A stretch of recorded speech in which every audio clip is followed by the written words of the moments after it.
De rester fidèle à la radio Futur Média. Mesdames, Messieurs, bonjour, il est midi. Le grand journal. Les orages de cette nuit et leur lot de dégâts, la mort d'une dame au service régional du commerce de Thiès. Elle a perdu la vie suite à l'affaissement d'une dalle. Dakar pas épargné par les dégâts causés par les vents violents qui vont se poursuivre jusqu'à mi-octobre selon la météo. La rentrée des classes, le concept Ubitei Diangtei mis à rude épreuve, entre autres manquements des écoles pas prêtes, boycott de certains enseignants, élèves aux abonnés absents. La vente prochaine d'un nouveau format de baguette de pain, la direction du commerce intérieur rassure, elle sera encadrée et la réglementation respectée. La session extraordinaire de l'Assemblée nationale cet après-midi, dans ce midi, une idée des modifications attendues dans le règlement intérieur. L'institution parlementaire veut s'adapter aux nouveaux défis du pays. Lutte contre le terrorisme, les pays de l'UEMOA vont mobiliser 500 millions de dollars, environ 295 milliards de francs CFA. Réunion de recherche de financement depuis ce matin à Diamniadio. L'actualité internationale, Sorna Natambaye. Bonjour Sorna. Bonjour Georges Dété Diop. Les titres. Au Mali, après les attaques terroristes qui ont coûté la vie à 25 soldats, le président Ibrahim Boubacar Keïta décrète 3 jours de deuil national à compter d'aujourd'hui. Un hommage sera donc rendu aux victimes ainsi qu'à la vingtaine de personnes décédées au cours d'un incendie la semaine dernière à Bamako. Le blogueur mauritanien qui avait été condamné à mort pour apostasie a fait une déclaration après son exil en France. Mohamed Ould Mkhaitir réitère les propos qui lui ont valu sa condamnation et considère la République islamique comme un pays barbare. Merci Sorna Natambaye. Rendez-vous vers midi 15 minutes. Les sports, l'affaire de Cheikh Tidiane Diagne. Bienvenue cher. Merci à vous Georges. Reprise du tournoi de l'UFOA avec le deuxième tour, synonyme des quarts de finale. Le Sénégal, pays hôte de la compétition, va jouer contre le Bénin ce soir à partir de 20h. Le Sénégal qui part avec la faveur des pronostics. Nous allons aussi parler de l'équipe nationale A avec Famara Diédhiou qui fait son comeback dans l'équipe, lui qui avait raté la dernière Coupe d'Afrique des Nations. Content de sa sélection, il pense rester définitivement dans l'équipe du Sénégal. Notez que le Sénégal joue le 10 octobre prochain, rencontre amicale internationale contre le Brésil, c'est à Singapour. Et puis nous allons terminer la page des sports avec l'Europa League, des rencontres à suivre ce soir. On se retrouve pour le développement de tous ces titres vers midi 20 minutes, cher Tidiane Diagne. À suivre la revue de presse de Pape Besdiba. Le reportage Safar du jour, Amadou Sabarba va nous plonger dans l'univers des cartes Barkelou, une sorte de participation financière pour la préparation du Grand Magal. Point de vue, aujourd'hui, il sera question de la régulation des prix au Sénégal à la lumière de la structuration des tarifs du pain. À l'une sur la partie technique de ce grand journal. Bienvenue à toutes et à tous.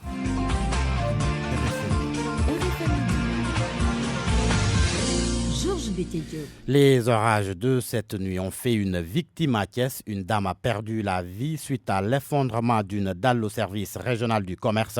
Les vents violents ont causé aussi beaucoup de dégâts dans la cité du Rail. Cher Anta Diop. Penda Sissoko, âgé d'une trentaine d'années, est décédé sur le coup à la suite des vents violents qui ont soufflé sur la capitale du Rail dans la nuit du mercredi au jeudi. À l'origine du drame, un fromager géant déraciné par le coup du vent est tombé sur le toit du bâtiment où résidait. L'origine du drame, un fromager géant déraciné par le coup du vent est tombé sur le toit du bâtiment où résidait la dame Penda Sissoko et son mari Abdullah Hatsi. Une dalle s'est affaissée et la violence du choc n'a laissé aucune chance à la victime qui a perdu la vie sur le coup.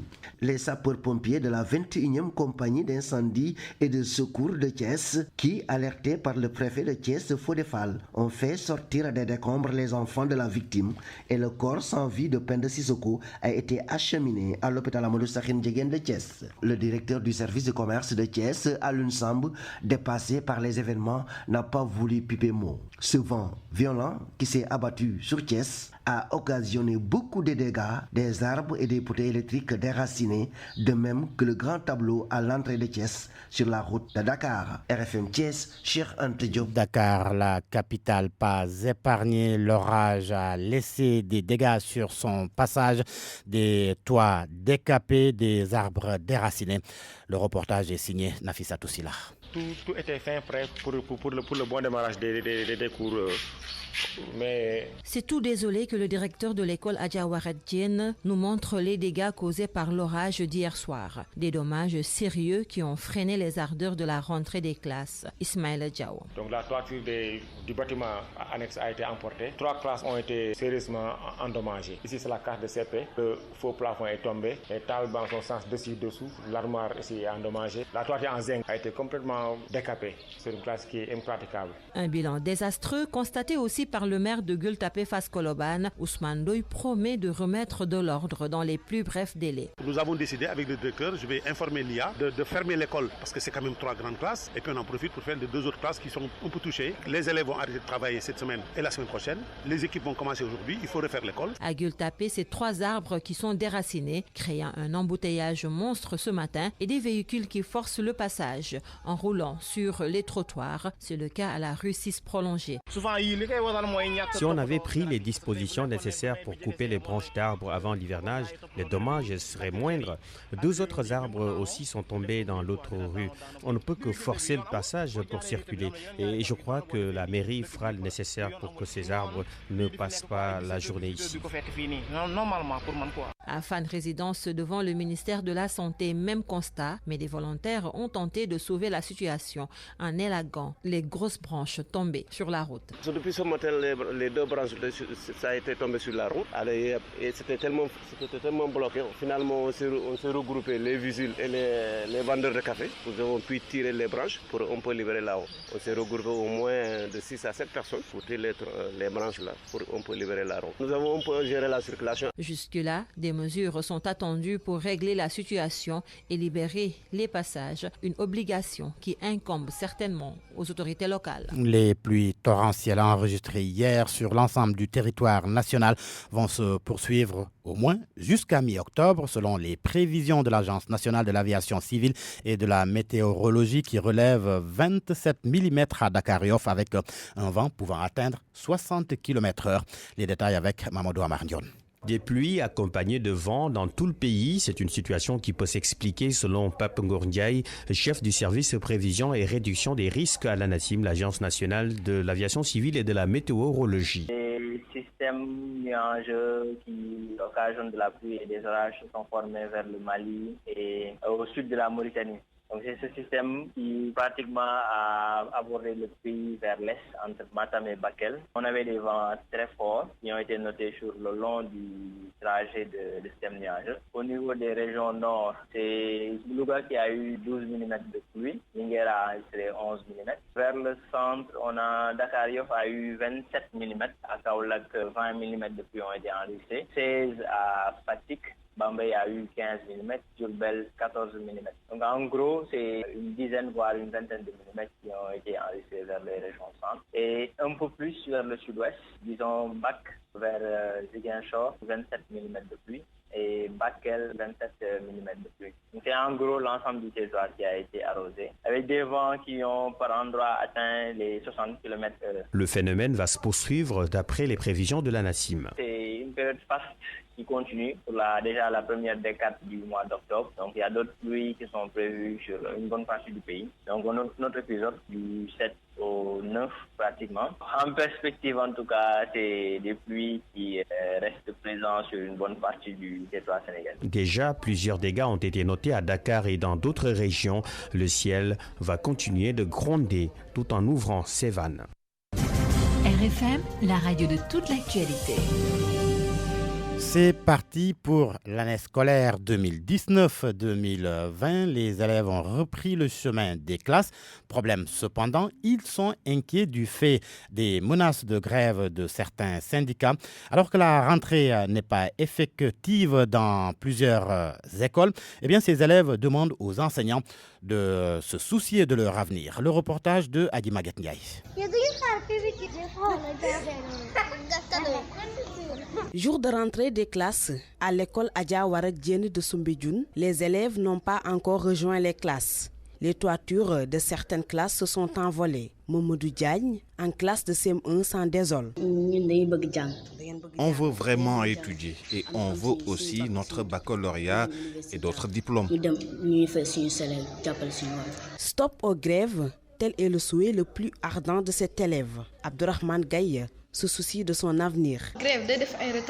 Les grèves ne font que retarder les cours. Nous voulons étudier pour qu'on puisse réussir dans l'avenir.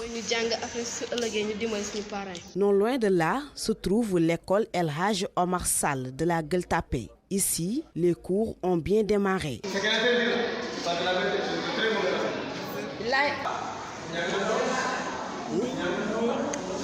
waa léegi wax ma ci wolof door ngeen cours yi ma fekk leen seen classe ngeen di jàng ban yëg-yëg ngeen am tey. Cette femme qui a voulu garder l'anonymat, peut-être salue le dévouement de certains enseignants. Vraiment, il y a des professeurs excellents et ils nous aident pour la réussite de nos enfants.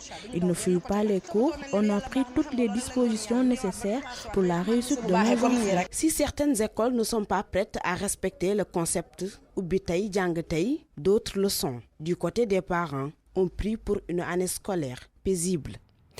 C'est une rentrée scolaire très timide qui a été constatée à Pikine dans les établissements scolaires visités. Le concept Ubbi Tay Jàng Tay n'est pas effectif la pluie d'hier soir. En est la cause, selon les acteurs, à retenir que 17 établissements scolaires de l'inspection d'académie de Pikine-Guédiawaye sont jusqu'à cette date impactés par les inondations.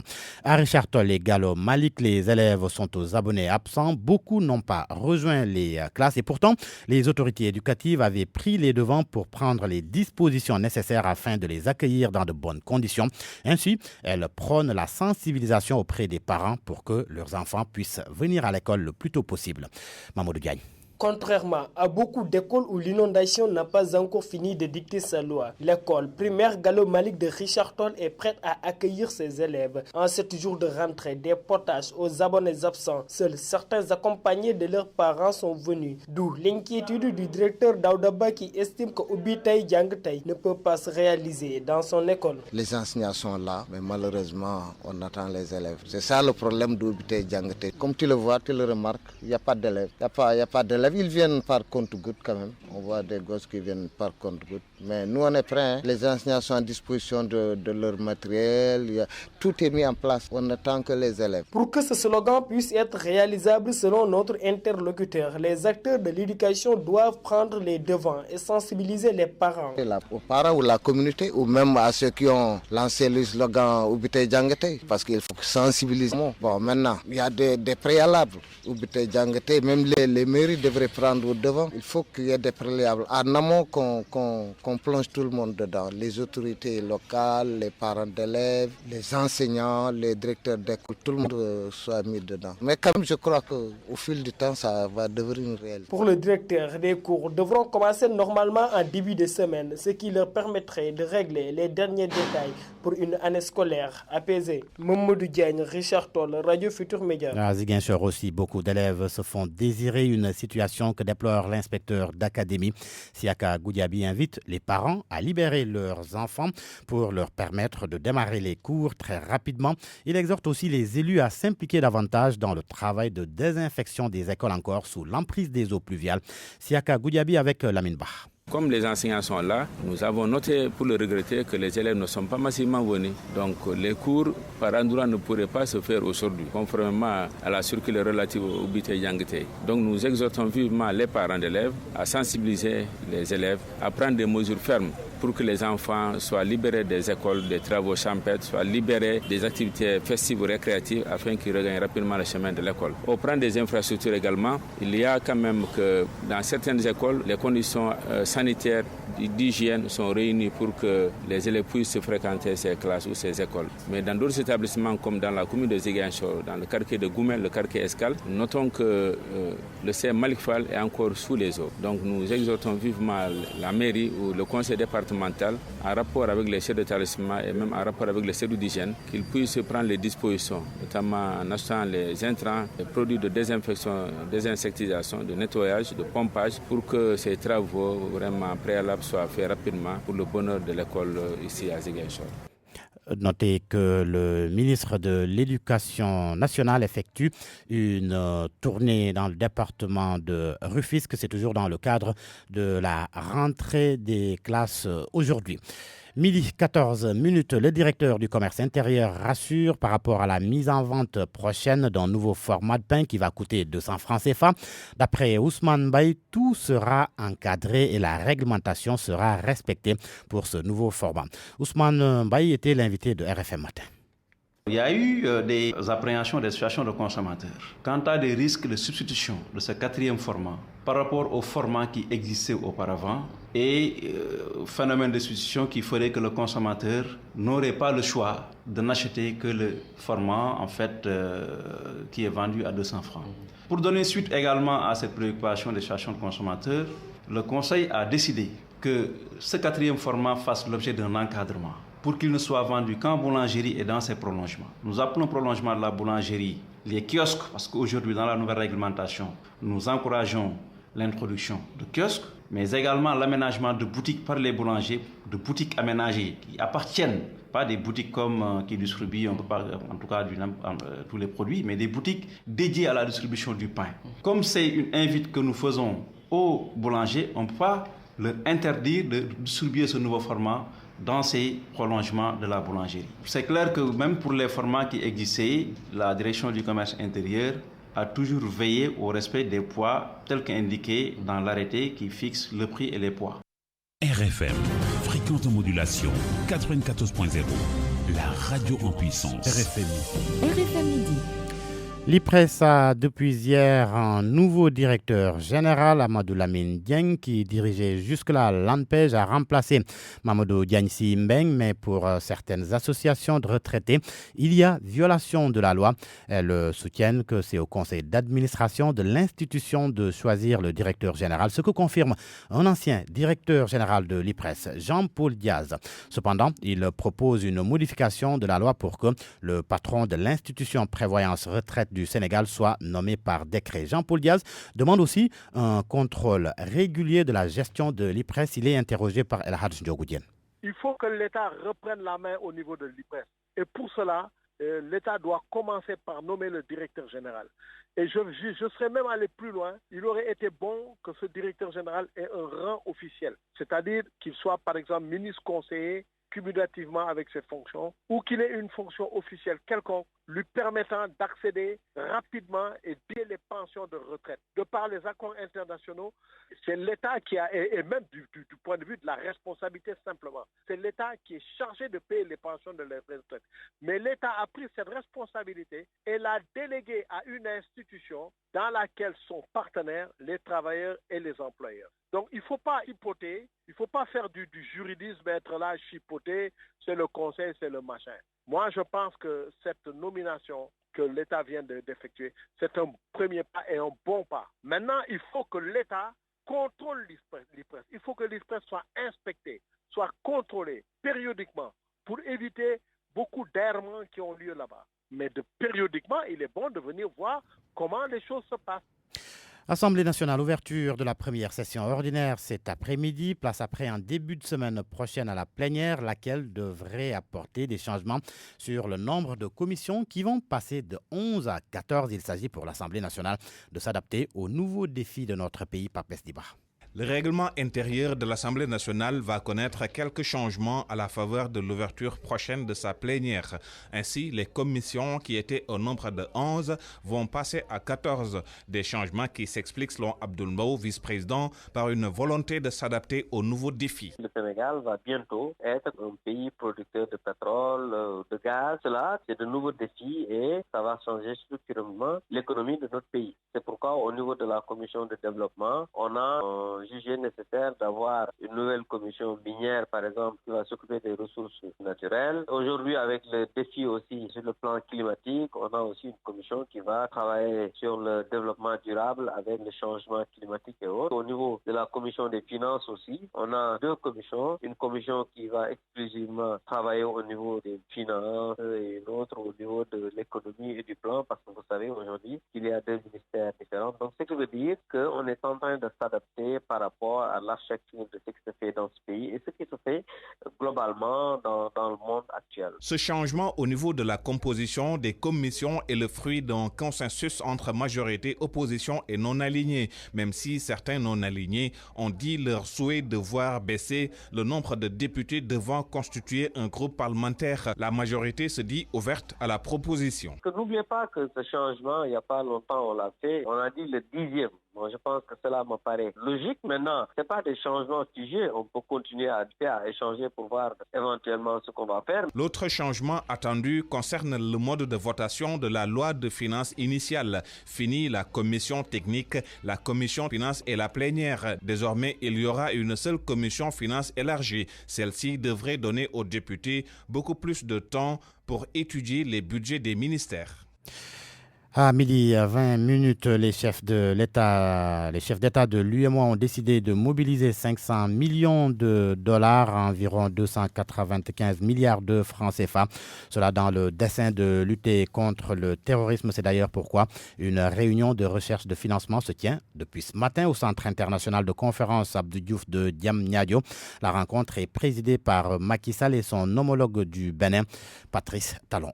RFM. L'actualité internationale. Bienvenue Sornana Tambaye. Merci Georges. Au Mali, un deuil de 3 jours a été décrété suite aux attaques terroristes perpétrées en début de semaine. Un deuil national à compter de ce jeudi, c'est pour rendre hommage aux militaires tués au camp de Boulkessi et au poste militaire de Mondoro, mais également aux victimes des incendies de Bamako.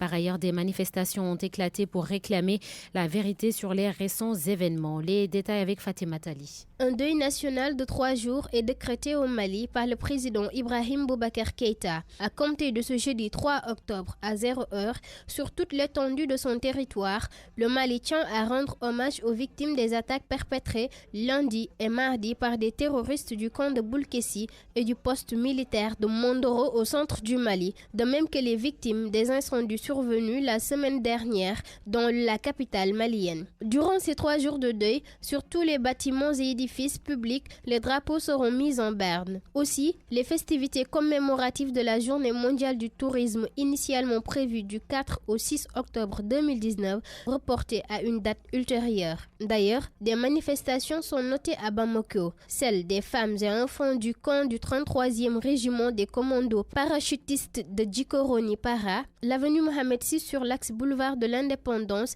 Sebini Koro, a été bloquée. Les manifestants demandent aux hautes autorités maliennes des informations précises sur le nombre exact de victimes des récentes attaques. Concernant l'incendie, rappelé le mercredi 25 septembre, un camion-citerne de 15 000 litres est tombé et a explosé, provoquant la mort d'une vingtaine de personnes et blessant une quarantaine d'individus. L'actualité en Mauritanie, Sornanata, avec cette première sortie médiatique du blogueur qui avait été condamné à mort. Mohamed Cheikh Ould Mkheitir a réitéré les mêmes propos qui lui ont valu une condamnation de la France où il s'est réfugié. Il a fait une déclaration. Il qualifie la Mauritanie de pays barbare. Nouakchott, Mohamed Diop. Mohamed Cheikh Ould Mkheitir, qui est blogueur, estime que la Mauritanie vit la talibanisation de la société et la barbarie. Il explique cela en disant que flagellation, imputation, peine de mort par lapidation est toujours inscrite dans le code pénal. Et ajoute qu'on sort des fillettes de l'école pour les marier. Le blogueur, qui avait été condamné à mort après avoir publié un article dans lequel il faisait le lien entre la situation d'inégalité sociale en Mauritanie et l'époque du prophète Mohammed, dit maintenir sa pensée. Pour lui, la Mauritanie reste une société de castes.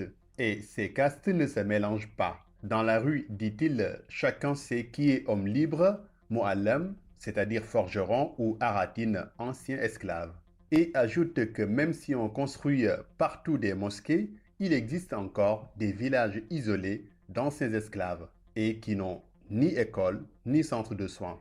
Mohamed Diop, Nouakchott, RFM. Direction le Niger, la démocratie et le constitutionnalisme au menu d'une conférence internationale à Niamey. Oui, Georges, une rencontre qui réunit plusieurs anciens chefs d'État et des constitutionnalistes. Le président nigérien Mahamadou Issoufou, qui accueille le sommet, a réaffirmé son engagement à ne pas se représenter lors de la présidentielle de 2021. D'après son discours, en Afrique, 35 pays ont limité les mandats, 12 n'ont aucune limitation, 6 ont enlevé la limitation de leur constitution. Le principal objectif de la conférence est d'amener les dirigeants africains à éviter de modifier la constitution de leur pays pour rester au pouvoir. Les débats vont durer 3 jours et sont à l'initiative du National Democratic Institute en partenariat avec d'autres organisations. On sera au Canada maintenant? C'est cela. Alors, là-bas, la campagne électorale fédérale se poursuit avec le premier débat des chefs. Eh bien, ce débat a tenu ses promesses 22 jours après le démarrage de la campagne. 4 des 6 candidats ont, pendant 2 heures, expliqué leur programme et répondu aux questions. Il y a également eu des attaques et des contre-attaques. Mamadou Aïchandia, notre correspondant au Québec, nous fait une synthèse. Le premier débat des chefs de partis politiques, ici en campagne électorale au Canada, s'est tenu hier dans la soirée. Si Andrew Scheer a beau se défendre, allant jusqu'à dire à Justin Trudeau que vous êtes hypocrite lorsque vous défendez l'environnement avec 2 avions de campagne, ça frôlait le pire. À l'endroit du Bloc québécois, Jackman Speak réplique que c'est dégueulasse de créer des chicanes, des histoires entre les Canadiens pour vous dire ô combien les pics n'ont pas manqué dans ce premier débat. 22 jours après l'ouverture de la campagne électorale, les 4 candidats sur les 6, notamment Justin Trudeau du Parti libéral, Jagmeet Singh du Nouveau Parti démocratique, Andrew Scheer du Parti des conservateurs et François-Yves Blanchet du Bloc québécois ne se sont pas fait de cadeaux. Ils ont tous abordé les questions du déficit budgétaire, des questions de l'immigration, du défi environnemental, sans occulter la place qu'occupe le Canada sur l'international. Si les conservateurs refusent encore de reculer face à la question de l'avortement et à la loi sur l'aide à mourir, Justin Trudeau, lui, envisage de faire appel sur ces décisions de justice une fois réélu. Un prochain débat en français est prévu lundi 7 octobre et celui en anglais le jeudi 10 octobre 2019 pour permettre aux différents candidats à la course des élections fédérales de vulgariser leur programme de campagne. Québec, Mamadou Aïchandiaye pour Radio Futur Média. Merci à vous, Mamadou Aïchandiaye. Voilà, Georges, c'est tout. Merci, Sorna Natambay. Parole aux auditeurs. L'actualité, qu'en pensez-vous? Moi, je pense que vous devez. Réagissez dans nos éditions d'information sur l'actualité. Bonjour. Du lundi au vendredi, vous avez la parole sur RFM. Et l'on va parler de la régulation des prix au Sénégal avec Momar Ndao de l'ASCOSEN et de Meïssa Babou, économiste enseignant à l'université Cheikh Anta Diop de Dakar. RFM Sport. La page des sports à midi 27 minutes. Nous accueillons Cher Tidiane Diagne. Cher Tidiane, l'on démarre par le tournoi de football de l'UFOA. Oui. Début cet après-midi des rencontres du 2e tour. Le Sénégal entre en lice. Ce sera contre le Bénin, match prévu à partir de 20h au stade Lat Dior de Thiès. Le Sénégal, certes parmi les favoris, mais les Lions devront faire preuve d'une maîtrise parfaite selon le technicien Badara Sarr. On l'écoute. C'est un match qui sera âprement disputé. Donc on a vu que le Bénin c'est un adversaire de taille. Le Bénin a éliminé la Guinée. La Guinée est une très bonne équipe qui doit rencontrer même le Sénégal en éliminatoire de CHAN. Pour dire que le Sénégal a battu la Guinée sur un score étriqué. Donc après le Bénin qui sort la Guinée, donc ça veut dire que c'est une très bonne équipe. Il y a même des internationaux dans cette équipe-là. Donc ce sera un match que je pense l'encadrement technique a préparé avec minutie. Parce que je pense que les entraîneurs étaient ils ont suivi le match entre le Bénin et la Guinée. Ensuite, peut-être le sélectionneur Serigne Saliou, il pourra disposer maintenant peut-être de tout son groupe parce que les joueurs de Génération Foot vont rallier la tanière. Donc il aura entre ses mains vraiment tout son effectif.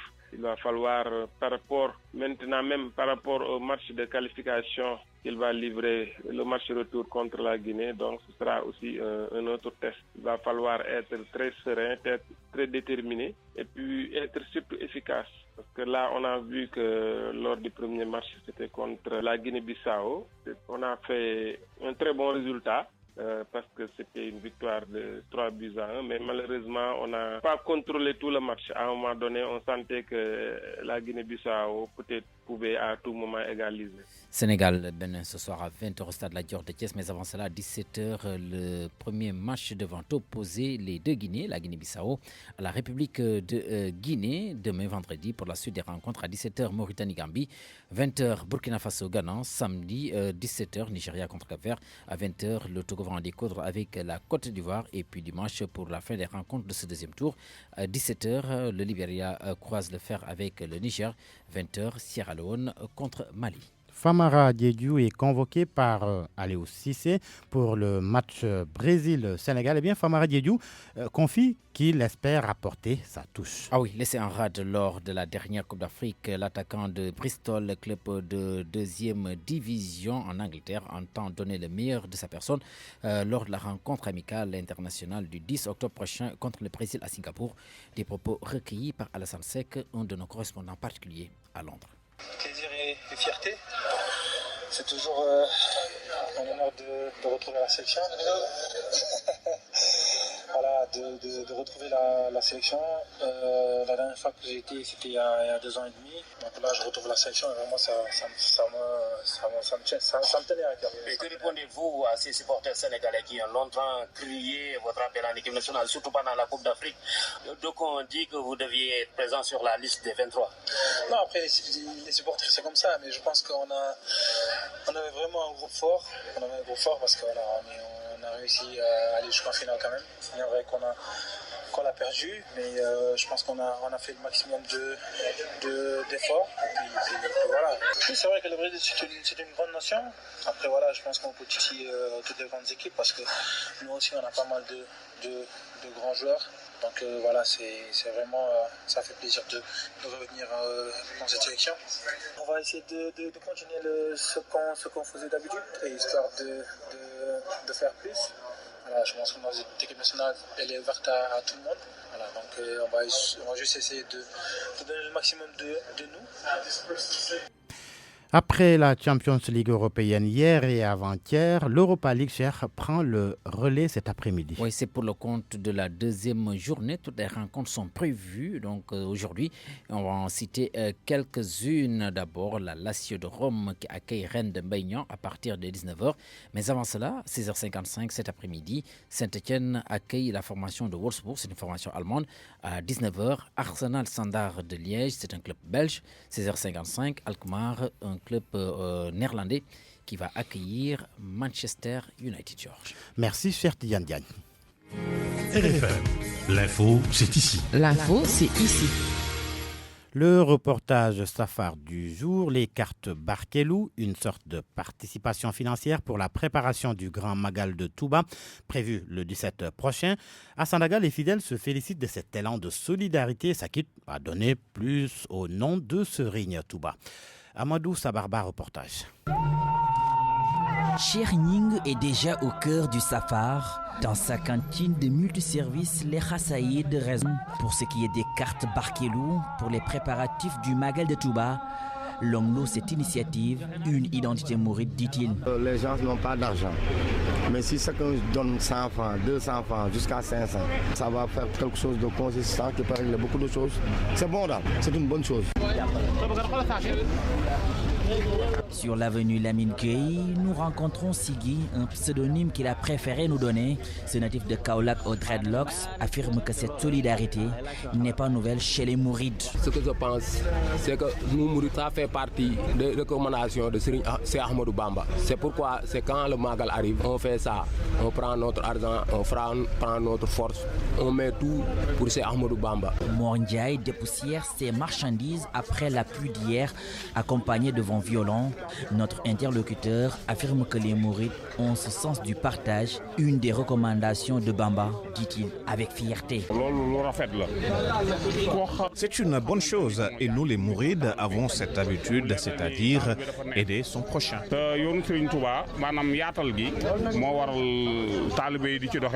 C'est dans 2 semaines le Magal de Touba. À Sandaga, les talibés sont déjà à pied d'œuvre pour célébrer le départ en exil de leur guide, Serigne Touba Khadimou Rassoul. RFM, la presse du jour. La presse de ce jeudi 3 octobre 2019, lecture et commentaires, Pape Besdiba.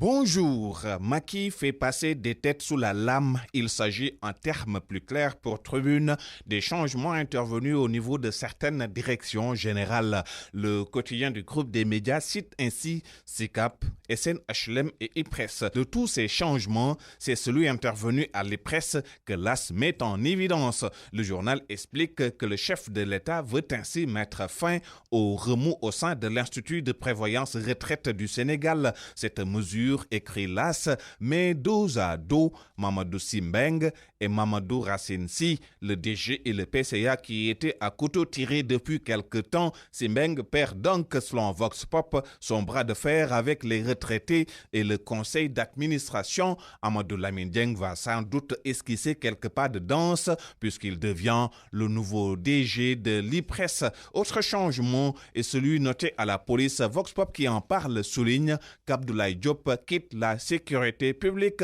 Tout autre chose avec Libération qui reparle de la bataille entre SDE, État, ARMP à propos du marché pour la gestion de l'eau. À en croire le confrère, la chambre administrative de la Cour suprême a enrôlé le dossier pour le jeudi 10 octobre. En attendant, parlons avec l'observateur de téléphonie. Free, une offensive en question. Un exemple, indique le journal. Pour 1000 francs, l'utilisateur se trouve avec un forfait de 30 minutes avec 2 gigaoctets de données et des appels illimités via WhatsApp. Le tout valable 30 jours au même prix, fait remarquer l'Obs. Orange propose 90 minutes d'appel, 300 mégaoctets de data pour une validité d'une journée seulement. Cette nouvelle semble bien accueillie par les utilisateurs, même si pour les plus avertis, ce dumping pourrait être un feu de paille avec à la clé un double risque pour le consommateur sénégalais.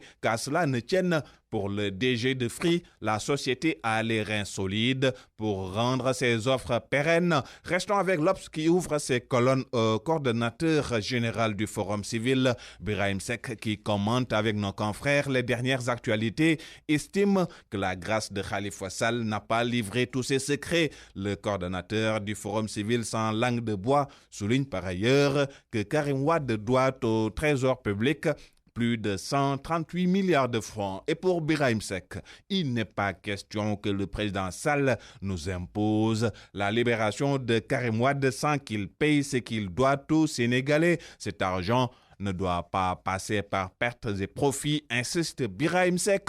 Affaire des 94 milliards, la plénière de l'Assemblée nationale tranche aujourd'hui, informe le quotidien. Modou Diagne Fada, qui s'entretient ce matin avec ce journal, pense que l'amnistie pour Khalifa et Karim ne doit pas être un préalable au dialogue. Fada, selon qui Macky Sall a la volonté d'apaiser le climat politique, mais il est loin d'être un homme faible. C'est un dur à cuire, ajoute le DG de la Sonacos. La rentrée des classes est aujourd'hui. L'État va respecter ses engagements avec les partenaires sociaux, titre Le Soleil. Le quotidien national reprend ainsi les propos de Macky Sall en Conseil des ministres. Il faut cultiver le consensus et préserver la stabilité sociale et durable. Salit la honte. Source A titre ainsi avec le rapport de l'ONUDC sur la traite des mineurs et sur la prostitution. Quelques passages, les jeunes filles exploitées à Saly sont souvent mineures, mais toutes ont tendance à majorer leur âge conformément aux instructions données par les trafiquants qui les séquestrent et les oblige à se prostituer. À lire en page 5 ces témoignages glaçants d'une Sénégalaise, Mary, et d'une Gambienne, Fatou. Terminons avec cette découverte macabre à Pikine Technopole. Le journal Les Échos souligne que le meurtre a été écarté puisque Adjara est tombée dans le bassin. Mon confrère de souligner que ses yeux n'ont pas été arrachés. Elle avait des blessures au visage causées par les petits poissons du bassin. Bonne lecture à toutes et à tous. Il est 39 minutes d'un point de vue. On parle aujourd'hui de la problématique de la régulation des prix au Sénégal. Pour évoquer ces sujets, nous avons Momar Ndao, président de l'ASCOSEN, l'Association des consommateurs du Sénégal. Bonjour Momar Ndao. Oui, bonjour. Avec nous également Meïssa Babou, économiste enseignant à l'Université Cheikh Anta Diop de Dakar. Bienvenue Meïssa Babou. Bonjour Georges. Alors, Momar Ndaw, l'on évoque cette problématique de la régulation des prix au Sénégal à la lumière de ce nouveau format de baguette de pain. Ce n'est pas seulement dans le secteur de la boulangerie plutôt, on le voit avec l'oignon, la tomate, laxisme des autorités ou appât du gain. C'est les deux, laxisme des autorités, parce que je donne un exemple très simple. Prenons le cas des oignons, pommes de terre, etc. Si aujourd'hui, l'autorité de régulation, l'agence de régulation des marchés fixe le prix bord champ, donc ça veut dire aux producteurs, et ne prend pas d'arrêté pour fixer le prix aux consommateurs, c'est ouvrir la porte à tous les spéculateurs.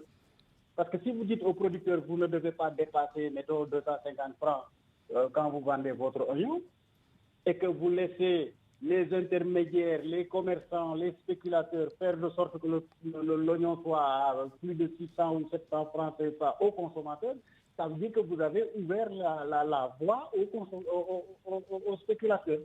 Donc si l'autorité de régulation des marchés donne le prix bord champ, il doit aussi donner le prix aux consommateurs de sorte que l'on puisse maîtriser, bien sûr, les marges des distributeurs et des commerçants. C'est comme ça que ça doit marcher. C'est ça la régulation. L'autre élément par rapport à la régulation, c'est une bonne synchronisation de la date d'ouverture des frontières pour permettre à l'oignon importé de venir. Je donne un exemple. Supposons, on a dit, on ferme pour pouvoir vendre la production locale.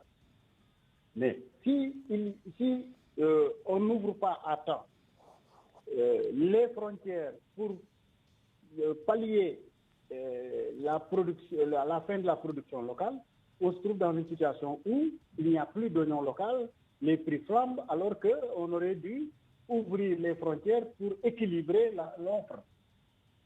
Et ce timing de l'ouverture des frontières est un élément extrêmement fondamental qui est important par rapport à la gestion donc, de la régulation. Mais ce problème de régulation ne concerne pas que les produits, les produits qui sont propres au Sénégal, que les produits qui sont cultivés ici au Sénégal. D'autres articles également sont concernés par cette difficulté de réguler les prix du marché. Tout à fait d'accord. Tout à fait d'accord. Et en plus de cela, je donne juste un autre exemple très simple. Actuellement, le ministère du Commerce est en train d'avaliser le pain à 200 francs. En disant on va leur permettre de faire un 4e format. C'est une mauvaise régulation. Pourquoi? Parce que si vous le faites, le boulanger, lui, il va faire plus de pain de 200 francs que de pain de 150. Il va en faire quelques. Et après, il va dire c'est fini. Donc, c'est une augmentation automatique. Seulement les autorités du commerce confient que la réglementation sera respectée et la vente de cette baguette sera encadrée. Non, elle ne peut pas encadrer. Pourquoi? Parce que vous ne pouvez pas dire à un boulanger fabriquer 10 baguettes de 150, 20 baguettes de 200. Vous ne pouvez pas contrôler. Ils vont vous dire j'ai fabriqué, mais c'est fini. Ils vont fabriquer une petite fournée de 150, après ils disent c'est fini. Aucune régulation ne peut imposer à un fabricant de pain de lui dire vous devez faire tant de baguettes. Parce que ça dépend de sa production, etc. C'est un élément qui ne peut pas être régulé. Et ça, je l'avais déjà dit à l'administration du commerce, ce n'est pas la première fois que cela arrive. Il y a une fois, ils ont fait le coup, j'avais insisté, l'administration du commerce avait dit non, on va surveiller. Ils ne peuvent pas surveiller cela. Bien, Momar Ndaw, je reviens à vous dans un instant. Maïssa Babou, pourquoi donc ce problème dans la maîtrise des prix? À quoi servent les outils de régulation? Oui, c'est pour réguler naturellement. Mais finalement. Oui, il faut comprendre que souvent l'État s'en mêle sans comprendre aussi les dessous. Parce que si je prends l'exemple de la farine, le ministre avait sorti un arrêté et qu'est-ce qui s'est passé pratiquement? Au lieu de laisser la concurrence entre des meuniers qui avaient amené le prix à 14 000 environ, le ministre sur arrêté fixe une fourchette jusqu'à 18 000. Mais qu'est-ce qui s'est passé? Pratiquement tous les meuniers sont allés s'accrocher à 18 000. Et c'est ça qui a fait le problème principal des boulangers. Avant ça, on ne les attendait pas. Donc aujourd'hui, cette régulation, souvent dans bien des secteurs, peut être quand même au bénéfice des consommateurs sénégalais, comme le prix de la Sénélec, le prix du riz local, le prix du carburant, etc. Tout ça est régulé. Mais il faut aussi comprendre que dans une économie, on ne peut pas tout réguler. Je crois que le problème de fond, c'est le déficit de production au Sénégal. Parce que tant qu'il y a un déficit de production, tant que ça manque, il y a forcément des problèmes de oui, je produis à tel prix, il importe à tel prix, et ça pose d'énormes problèmes. Donc, je crois que il va de soi que l'État du Sénégal souvent ne met rien, mais régule, c'est-à-dire observe et fixe un prix, sans aucun franc de subvention. Ça aussi, dans certains secteurs, c'est très bien. Sinon, bon, les prix vont s'enflammer, comme le riz local, comme j'ai dit tantôt, et le carburant. Alors, où se trouve donc la solution? Produire pour nous? Oui, s'il y avait la suffisance. Je crois que parlant tout à l'heure de l'oignon, Momar Ndao a effectivement raison. C'est-à-dire que le ministre ne peut pas sortir un arrêté, aller fixer un prix borchant et laisser les intermédiaires quand même faire passer ce prix borchant pratiquement qui tourne autour de 100 francs jusqu'à 800 francs. On l'a vu ici. Donc, il y a un réel problème. Quand vous voulez réguler, vous devez maîtriser toute la chaîne du producteur au consommateur. Malheureusement, ce n'est pas bien fait. Et souvent aussi, les organes qui doivent réguler font une gymnastique qui, je ne sais pas, protéger qui, ou comme l'oignon local qui finit, on laisse un peu de temps avant de laisser l'autre oignon entrer. Mais dans tous les cas, c'est le problème principal, c'est la suffisance. Parce que s'il y a la suffisance, on libéralise. Et si on libéralise déjà, c'est la concurrence. Si tu n'es pas capable de fonctionner dans ce registre-là, mais tu disparais. Voilà. Donc, est-ce que le prix du poulet est régulé? Vous voyez la suffisance du poulet au Sénégal, et c'est des prix aujourd'hui qui tournent entre 2 000 et 3 000 francs. Les Sénégalais sont satisfaits. Il y a beaucoup de produits qui sont en suffisance, qui ne sont pas régulés. Mais quelque part, je suis bien d'accord que pour les produits de grande consommation, pour vraiment protéger les Sénégalais qui sont assez pauvres, je suis d'accord que l'État, pour le pain, pour le riz, pour l'huile, etc., peut effectivement faire une surveillance. Je ne dis pas une subvention. Mais cette surveillance, on peut l'appeler simplement une régulation. Ok, mais c'est pas bon. Alors, Momar Ndao, sur quel levier doit-on aujourd'hui appuyer pour une stabilité des prix sur le marché? Alors, nous, on avait dit depuis longtemps, la première chose à faire d'abord, c'est de modifier la loi 94-63 du 22 août 94 sur le prix, la concurrence et le contentieux économique. En y mettant une liste précise de produits de première nécessité stratégique dont les prix sont administrés. Mais vous ne pouvez pas, dans un document comme ça, dire les prix sont libres sauf en cas de problème.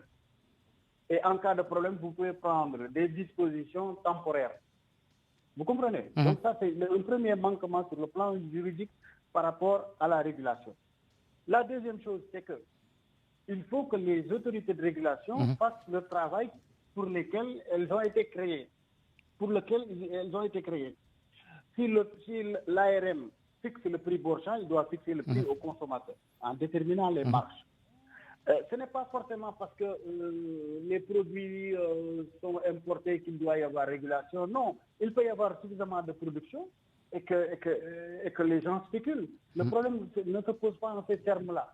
La spéculation n'est pas forcément seulement liée à cela. Je donne un exemple. Très rapidement, le téléphone est régulé. C'est pas qu'il n'y a pas suffisamment de téléphone. Au contraire, il y en a à suffisance. Mais je pense qu'aujourd'hui, il faut que le Sénégal s'oriente vers des autorités de régulation sur les secteurs sur lesquels il n'y en a pas, notamment aujourd'hui sur l'eau, il n'y a pas de régulation, il y a un comité qui fait le travail, il y a beaucoup de secteurs sur la production animale, il n'y a pas de régulation. Aujourd'hui, vous venez acheter le kilo de viande, on vous dit que c'est à tant de francs, ça veut dire qu'un animal sur pattes, on doit pouvoir dire voici le poids le prix au poids. Merci. De quand on arrive à la tabaski, que les gens n'achètent pas des moutons à la tête. Merci, Maman. C'est tel franc le kilo, etc. Merci, Maman. Alors, Maïssa Babou, très rapidement, est-ce que cette modification de la loi dont tu as fait état, Maman, peut constituer la solution dans un environnement libéralisé? Oui, si l'environnement doit être libéralisé, je crois qu'il faut faire très attention sur aussi ces techniques de régulation et les lois-là. Parce que souvent, on veut bien faire, aller réguler dans un secteur qu'on ne maîtrise pas. Imaginez si l'État voulait réguler et venir fixer le prix, par exemple, du poulet à 1500 francs. Mais les gens vont abandonner. C'est-à-dire que souvent aussi, l'autorité, comme par rapport au pain, il y avait ce combat-là a beaucoup trop duré. Parce que l'État veut obliger un secteur à pratiquer un prix qui ne l'arrange pas. En fait, ce prix-là tue aussi le secteur. Donc, je crois que prendre des lois, c'est bien, avoir des organes, c'est très bien, mais il faut aussi comprendre que ceux qui font le business le font aussi quand même pour quelque chose. Donc, si l'État maintenant, dans des secteurs, veut vraiment que le prix reste à certain niveau comme le gaz ou le pain, mais l'État doit sortir une subvention. Il ne sert à rien de forcer une régulation qui n'arrange même pas le producteur, comme c'est peut-être le cas aussi de l'oignon, je ne sais pas. Mais dans tous les cas, moi, ce que je voudrais éviter, c'est qu'on oublie que la libéralisation est une garantie d'équilibre. Mais que si on ne fait pas de libéralisation, mais on risque quand même de faire un forcing qui peut être en faveur soit du consommateur ou en faveur quand même des producteurs. Merci Maïssa Babou, économiste, enseignant, chercheur à l'université Cheikh Anta Diop de Dakar. Merci également à Momar Ndao, président de l'ASCOSEN, l'association des consommateurs du Sénégal.